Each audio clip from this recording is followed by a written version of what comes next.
Hello my wonderful, beautiful friends, guys. Welcome back to our /EntitledPeople, where people truly believe that they can have what they want, when they want. And in today's episode, OP tells a story about the time this entitled Karen tries to steal OP's dad away. Ain't that something? Guys, I hope you enjoy the stories today. Don't shake your heads too hard. And as always, you can send or link your post to this email right here. So I have Asperger's syndrome, and I also suffer from anxiety, which often manifests as a stutter. Now, I'm usually a very talkative and upbeat person, but it often takes me a while to actually get my words out. When I'm trying to order at a restaurant, the staff are very patient and sympathetic, as I get self-conscious pretty easily. Well, on this day, this entitled dad comes along while I'm ordering food at a coffee shop. The guy is standing right behind me with his little kid as I'm trying to order. My stutter kicks in and the lady at the counter is pleasantly helping me along. And that's when, out of nowhere, the guy says, "Come on, just spit it out for F's sake, we've been waiting for ages." Hearing him say that, I try not to look at the guy and continue on with my own business. I briefly glance down at his kid, who's starting to look extremely uncomfortable. That's when the dad says to me, "My kid's autistic, you know, we can't wait this long." I respond, "Yeah, so am I, so maybe you should be a little bit more understanding." That's when the dad puts on a fake stutter and says, "Just hurry the F up and stop being an attention seeker." Hearing him say that, I was kind of shocked that he was casually swearing in front of his little kid and making fun of me. What a great example to set, right? So I continue trying to finish giving my order so I can finally step aside and let this idiot have his turn. I'm also feeling pretty self-conscious again now, and I'm starting to feel myself turn bright red of embarrassment. I think the lady serving me probably saw the look in my eyes. Now, I've never met any of the employees here, but the woman on the cash register is and will always be my hero. Right after I ordered and the guy walked up, she began asking him loads of unnecessarily specific questions about what sauces he wanted, what extra things he wanted, but she was putting on a really exaggerated stutter. She said to him, Do you want anything else?" And you could tell the guy was getting angry. He was standing there trying to get her to spit it out as well, but she was taking a full minute to say each sentence. You could see the cogs turning in his head. His kid was kind of laughing by now, and I saw the register lady shoot him a little smile. The dad then says, "Right, you can stop messing around right now." And that's when the register lady responds, "I'm sorry, sir, I have a speech impediment." That's when I got my food and headed for a table, but I had a perfect view of the guy trying to place his order and pay very slowly. It took no less than 15 minutes to finally get his order in. The kid looked happy when he was given a huge lump of marshmallows for having to wait. I'd like to pretend that the dad got spit in his coffee. I tipped that waitress $20 after that. I didn't even have to get revenge. A kind-hearted waitress punished that guy for me.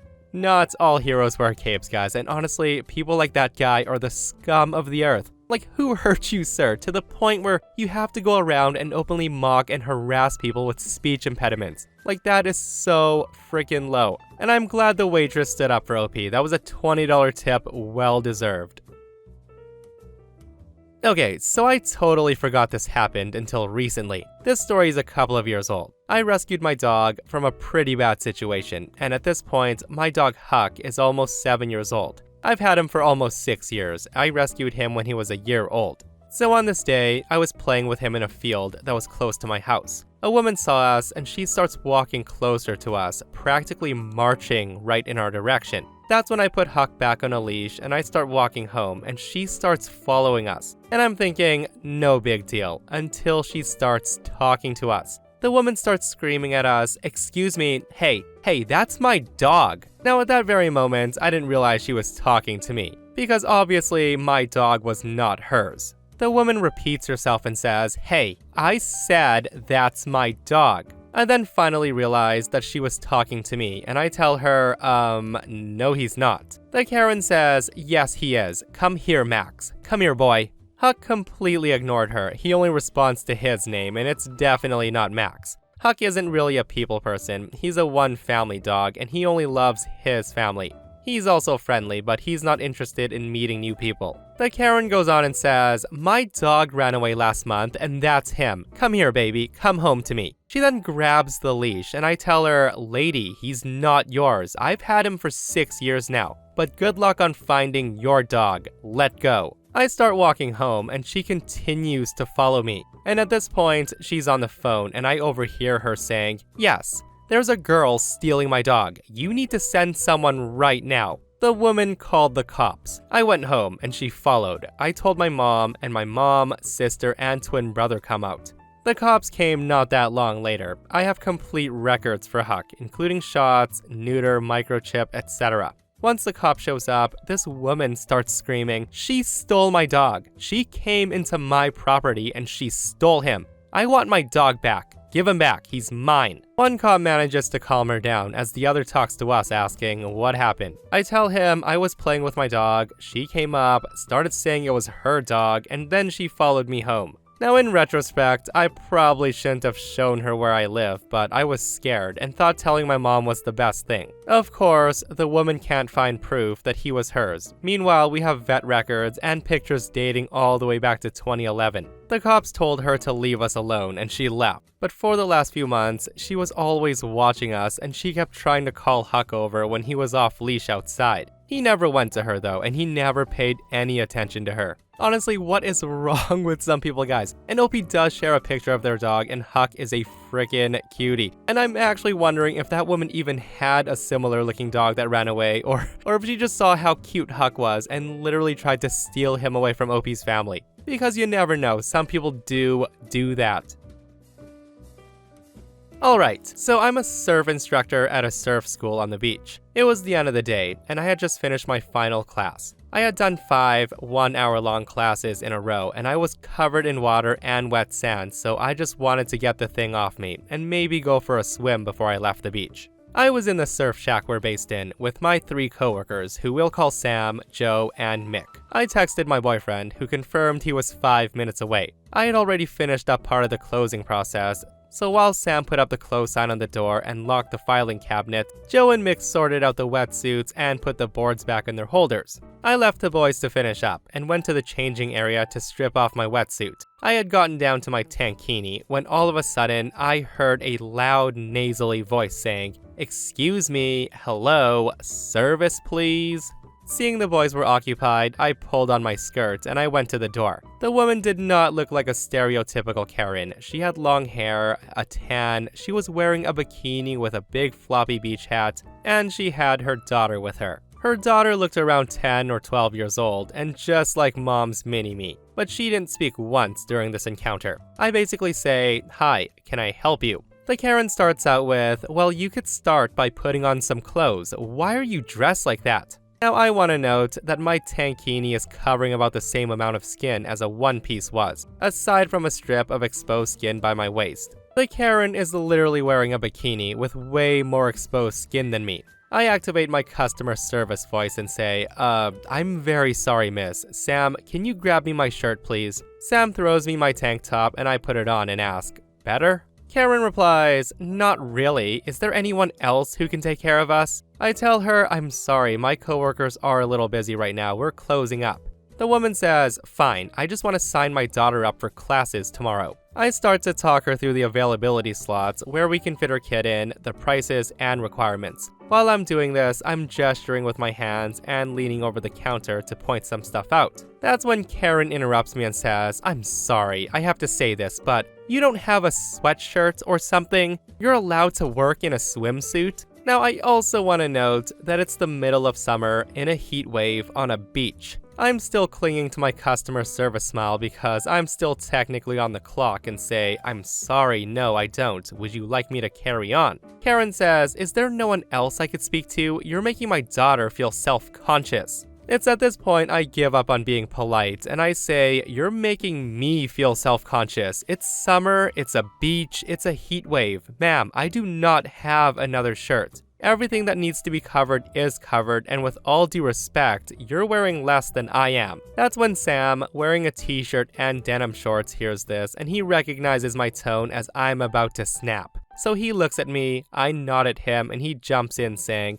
I'd be happy to help you, ma'am. My name is Sam. OP, why don't you go? Karen interrupts him and she looks to me and says, do you think it's appropriate to wander around like that when there's men nearby? She then says to my coworker Sam, you should report her to HR. Sam says, ma'am, it's a beach. People walk around in less all the time. Karen repeats herself and says, well, it's inappropriate for workers to be dressed like that. Cover up. Sam then points out that Karen's wearing a bikini, and Karen says, well, I'm not working. She is. Have some decency when serving people. It's disgusting. I say to her, you do know this is a surf school, right? And it's at this point Mick and Joe hear the noise. Karen hasn't raised her voice or yelled or anything, but they can hear the tone of the conversation, and they decide that they should step in just in case. Mick and Joe are both wearing board shorts and flip-flops with no shirts on. Mick comes up behind me and says, is there a problem here? Anything we can help you with? And that's when Karen's eyes go wide. She looks between me and the three boys in shock and horror, and she says, why does nobody have clothes on here? Like, what's wrong with you people? Mick says to her, you know this is a beach, right? If anything, she's overdressed. The woman can see that she's not gonna persuade me to magically summon more clothing to wear, and you can tell from her eyes that she knows the boys won't agree with her. And then a thought hits her, like a brick to her hollow head, and she says, just what were you four doing back there? Joe says, closing up. Karen says, I'm not stupid, I beg to differ. You're telling me that she's practically naked and y'all are wearing basically nothing. But you tell me nothing's going on here. Should I call the police? What were you doing back there? And that's when I let out a nervous chuckle, and Karen says, don't you laugh at me. I know what's going on here, you perverts. The whole time, the daughter's looking really embarrassed, and she's bright red with her face in her hands. Sam says, you think that? And then he trails off and starts laughing. And Karen says, oh sure, everyone protects the office slut. Where's your manager? It's just then that my boyfriend shows up. My boyfriend sees all of us laughing, and he asked, is everything okay here? My boyfriend then comes over and gives me a hug, and I get the frankly genius idea to pull him in for a kiss in full view of Karen. She screeches, some demonic noise that only dogs can hear, and she stomps off with her poor daughter in tow. And that's the last we ever heard from her. Yeah guys, I just feel so bad for the daughter that was with her. Like, the only one making her daughter self-conscious is Karen herself. Like, this isn't an office-based Karen. I'm pretty sure a person running a surf school can be wearing swim attire. And this person comments, no, you're not making her daughter feel self-conscious. You're making her feel insanely and ridiculously insecure. Like, seriously, lady, you're on a frickin' beach. Grow the F up. Clearly, she was nothing but jealous. This is so ridiculous that I can't even. I'd have called her jealous ass out and said, your insecurity with yourself is not my problem. Shall we continue? But yeah, guys, some people just find the stupidest things to complain about, don't they?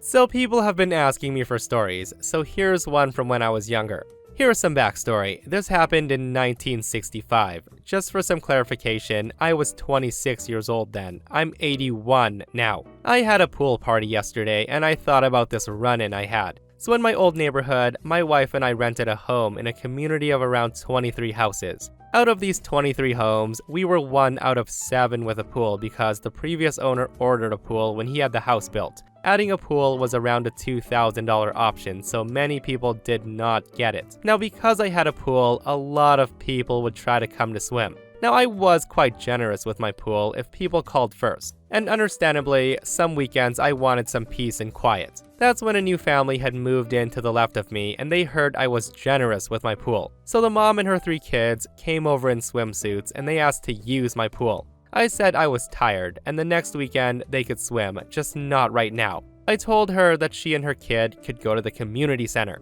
She and her kids could have gotten in for around 25 cents around that time. And that's when she said, oh come on, I don't want to drive all that way. Plus, I don't want my babies in that water with all those N-word people. Just a reminder, 1965. I say to her, I'm sorry, I just got off a 60-hour week and I don't want to have people over, I'm sorry. Now, due to her racist attitude, I didn't want her in my home, so I was very dismissive of her using my pool. The entitled mom then said, oh come on, my babies are hot and they need to cool off. Just let us swim for an hour and we'll leave. I don't want them in that nasty community pool, just be a good neighbor. Again, I say, no, I'm sorry. She then whispers something to her kids, and they proceed to beg to use my pool, and I just close the door on her. A few hours later, I can hear my dog barking and people screaming. I look out the window, and the mom and her kids hopped my fence to gain access to my pool, where they're being cornered by my dog Cupcake. My Cupcake was a big pit bull, but she was a sweetie and always defended me and my property.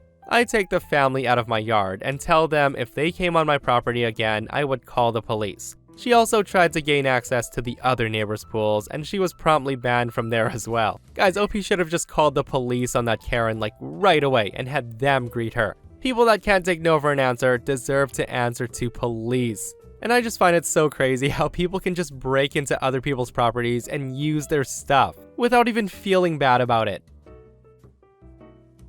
I'm 19 years old now, and this happened between the ages of 8 and 12. Most of it I saw myself, but some things I had to hear from my parents. So I went to school with this one girl who was the daughter of my mom's friend. Let's call her Bella. Bella was the youngest kid in class, but she thought she was the oldest, at least mentally. She wanted everyone to be like her, at least the girls. Horses had to be your favorite animal, your favorite sport had to be horseback riding, and you needed to like books and the other things she liked. Now, I did not like her. She used to pick on me daily. She would tell me that I was weird and stuff. Some of the things she said still hurt me to this day, and she used to call me fat to the point that I actually stopped eating, until my mom sat me down and I opened up. Well, one day, she was picking on me and I stood up for myself, calling her a pig. She cried about it, and my mom and her mom had a talk. Bella's mom, who we'll call Karen, denied because her precious angel would never bully someone, especially not a simple person like myself. Bella stopped picking on me after that, and her mom started to eat at our house like all the time. We then find out that Karen's husband had cheated on her, and he left, so one day she came over crying her eyes out. Not long after, my granddad passed away, and my dad fell into depression, and he didn't go to work for some time. This is where Karen saw her chance. My dad started to take me to school every day. And according to other parents, whenever she would see my dad, Karen would take out her ponytail and she would style her hair with her fingers to make herself seem more attractive to dad. She would touch him on his shoulder, change her way of speaking, and she would just do all the things that girls do when they have crushes on a guy. My mom's friend told my mom this, but my mom wanted to hear both sides, so she asked Karen. And Karen denied all of it, calling her friend a liar and saying she was jealous and that she wanted my dad. Now, this was all nonsense, since her friend is already married. Karen would start coming over every time my mom had to go to work. She knew my mom's schedule. She would then talk to my dad or cry about her ex. During dinners, she would tell us how much we meant to her and her entitled kid. Karen would also sometimes talk to me, telling me things that I would now call her out for if it had happened now. She began to tell me how handsome, nice, and caring and how perfect my dad was, and she started asking weird questions, such as if I liked her as a mother, and it might be fun if Bella and I became sisters. I was a stupid 10-year-old then, so I was oblivious to this, but so was my dad. A year later, my parents and Karen were drinking together, and somehow she thought my mom was too drunk to remember what she was going to say. Karen basically said, "My ex leaving was good. I've seen how much better your husband is, and I want him. He's probably already thinking of leaving you. My daughter deserves a father like him." That's when my mom pushed her and yelled, "What the F do you think you're doing?" After that, my parents avoided Karen and we ended up moving houses. My parents are still happily married to this day. Karen and Bella were sued by Karen's ex-husband because they were still living in his house without payment for 6 months longer than contracted. Just when I thought I've read it all, guys, a Karen tries to steal a family. But I'm not surprised, like, stuff like this probably happens all the time. But imagine being like a 12-year-old kid and someone who's not your mom just says, "How would you feel if I became your mom and your mom could just go live somewhere else?" Absolutely bonkers, guys. So this just happened this past weekend. My neighbors are nice enough people, but damn, they are noisy in everything they do. Now, it's not horrible noise. There's no violence, no excessive fighting, no swearing, car revving, no construction noises, just day-to-day noise. They talk loud, they play music loud, they have large gatherings of family, and they're all loud. It's just non-stop. To add to their noise, Dad's a coach of a sporting team, and this is where the worst of it comes from. Where I'm from, we have restrictions on allowable noise from construction. So no power tools before 6:30 and no large machinery before 7 a.m. Most people use this as a rule of thumb for party noise, etc. Now, Coach Dad likes to put his kids through training sessions every morning before school. This involves plenty of loud motivational music, dad shouting encouragement, and a beep machine. The ones that go beep beep beep, go, beep beep beep, stop. And it's loud, I mean heard 3 houses away loud. Now this combined with flipping tractor tires in the streets, counting repetitions, and grunts of exertion all at 6:30 a.m. daily, it gets old really quickly. As neighbors, we've asked nicely to back off on the loudness, and we got a smile and a "that's not really possible, I'm sorry" as a response.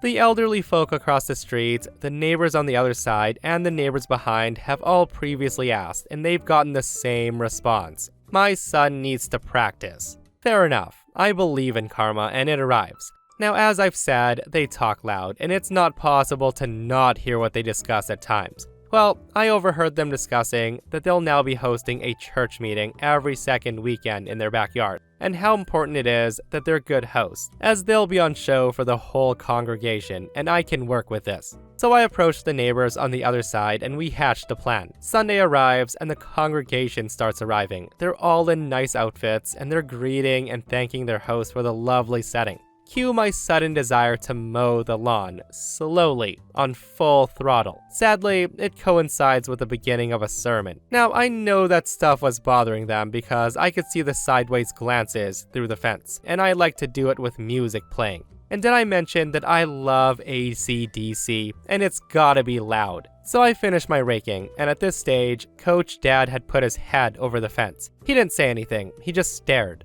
So I waved and let him know that I had finished and went inside, and then texted the other neighbor. Now they must have had a break in sermon because they all got up and did stuff before coming back sitting around in a circle to sing songs. Cue the other neighbor. That other neighbor races go-karts and he decides to rev his engine, totally ruining the songs of praise. Of course, once done with the go-karts, the boat motor needed to be flushed. And he also likes country music a lot. Now I can't be certain, but judging by the looks we got in departure, we may have done something to ruin their morning. The most annoying thing is my lawn needs mowing every 2 weeks. Oh well, at least I can listen to music while doing it. Update: as much as we enjoyed giving them a dose of their own annoying loudness, we're not trying to start a war. It was entertaining to see them get frustrated, but we have a higher sense of respect than that. Like I said, they're not bad people, just a little bit entitled and noisy. The coach does good things in the community. I just wish he'd do it elsewhere. We've all spoken with the neighborhood and we're banding together to send request letters again and again. I may need to mow the lawn again, but hey, that can't be helped. I love it, guys, giving a noisy neighbor a dose of their own medicine. And oh boy, guys, I just want to say that I'm glad my neighbors are quiet. Like, I couldn't imagine 6:30 every day just hearing grunting, shouting, whooping, tire flipping, motivational music when I'm trying to sleep. I am definitely not an early riser, guys, and not a morning person. Let me know if you are. And that, my friends, brings us to another end of r/EntitledPeople. Guys, I hope you enjoyed today's stories. If you did, hit that thumbs up. And if you're not subscribed, consider subscribing so you don't miss these crazy stories. And if you missed yesterday's episode on the channel, it's an r/I don't work here lady, where a psycho idiot attacks OP with a chair for not obeying him, and it's wild. Go check it out if you haven't, and myself and Stevie Boy will see you guys in the next one. We love you.